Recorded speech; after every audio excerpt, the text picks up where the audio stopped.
Yes, dictation start होती है 5 second बाद। यस, अध्यक्ष जी, किसी भी देश की विदेश नीति अपने में कोई स्वतंत्र नीति नहीं होती है, वरन वह किसी देश की आंतरिक नीति को स्पष्ट करती है।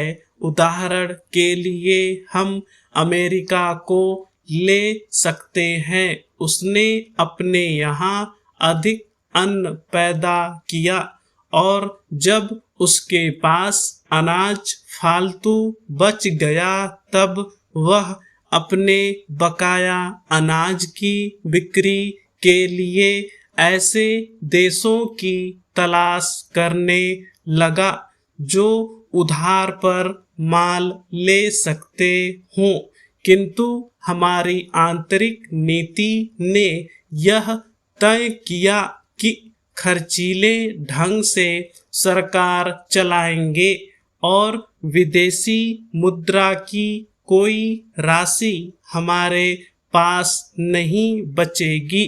हमने कर भी लगा दिए और मुद्रा प्रसार भी कर दिया।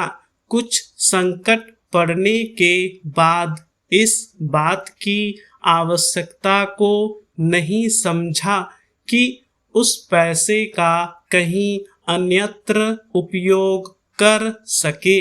श्रीमान, मुझे माननीय प्रधानमंत्री जी के इस कथन पर दुख होता है कि दुनिया के अमीर और गरीब देशों का अंतर लगातार बढ़ता जा रहा है। मैं उनसे यह पूछना चाहती हूँ कि भारत की विदेश नीति ने उस अंतर को घटाने की क्या कोशिश की है। भारत सरकार ने कभी दुनिया की पंचायत में यह कहने की हिम्मत की है कि बालिग मताधिकार के आधार पर यूएनओ का चुनाव होकर एक संसद बनाई जाए? और क्या आप में यह देखने की हिम्मत है कि फौज के हिसाब से कर लगाकर एक विकास का खाता खोल दिया जाए? जो देश विकसित है उनके मजदूरों का 1 घंटा हमारे देश के मजदूरों के 100 घंटों के बराबर माना जाता है, क्योंकि उनके पास साधन है।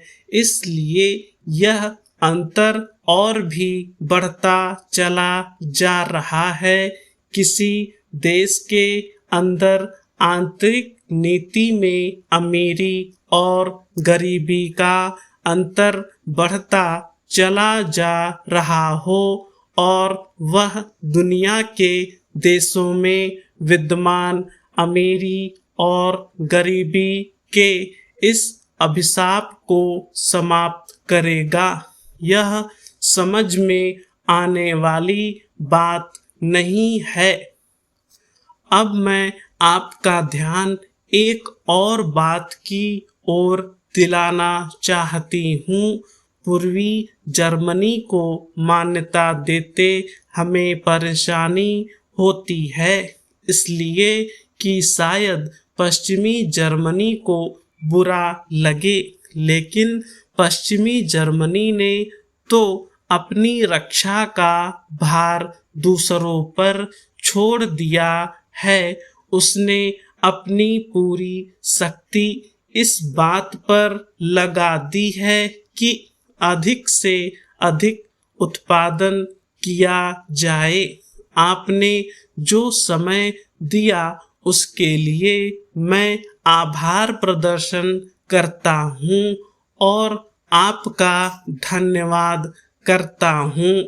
अध्यक्ष जी, जिस समय पाकिस्तान ने भारत पर हमला किया था, उस समय उन्होंने देश की रक्षा के लिए महत्वपूर्ण कार्य किया था। इसके साथ ही मैं मंत्री महोदय को यह भी स्मरण दिलाना चाहता हूँ कि शायद उन्होंने इस पर ध्यान नहीं दिया कि इस बार जो राष्ट्रीय पुरस्कार मिले हैं उनमें रेलवे प्रशासन को केवल 2 ही प्राप्त हुए हैं, जबकि मैं ऐसा मानता हूँ कि हमारी सेना के बाद अगर किसी ने युद्ध काल में सराहनीय कार्य किया है तो वह रेलवे प्रशासन अथवा रेलवे कर्मचारी और अधिकारी हैं।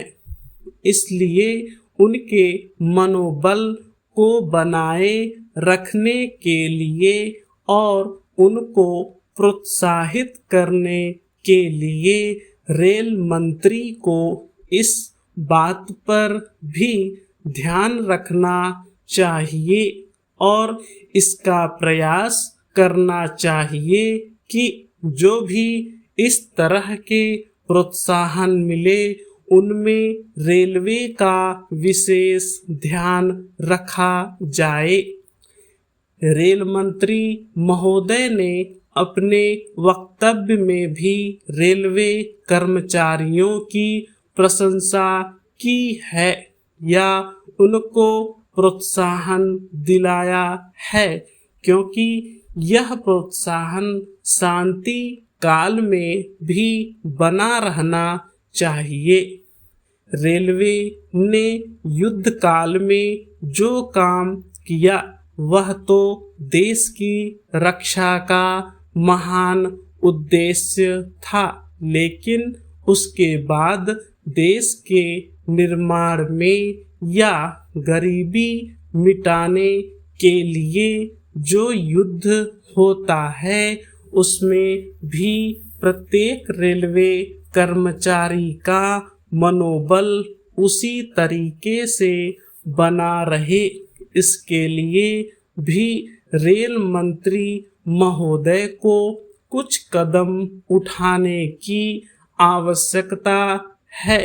मैं ऐसा मानता हूँ कि वह किसी भी तरीके से करे, उनका तरीका कुछ भी हो, लेकिन उनको यह करना चाहिए कि जितने भी रेलवे कर्मचारी हैं, जो भी रेलवे को मुनाफा हो उसमें वह साझीदार हों, चाहे आप उनको बोनस के रूप में कुछ दे, चाहे किसी और तरीके से दे, लेकिन हर वर्ग के रेलवे कर्मचारी को मालूम होना चाहिए कि यदि वह देश के निर्माण के संबंध में ठीक तरह से काम करेगा तो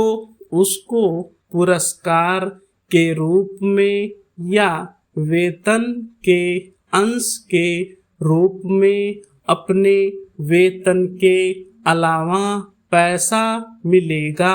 इसी प्रकार इस संबंध में मैं एक और सुझाव देना चाहता हूँ। स्वतंत्रता के बाद रेल प्रशासन भारत सरकार का प्रशासन हो गया है, लेकिन यह लोकसभा एक विशेष उद्देश्य को लेकर चुनी गई है। यह उस कार्यक्रम का एक नमूना ही है। गांधी जी ने जीवन के सभी पहलुओं पर प्रकाश डाला था। धन को वे संयम से व्यय करने के हक में थे। स्टॉप।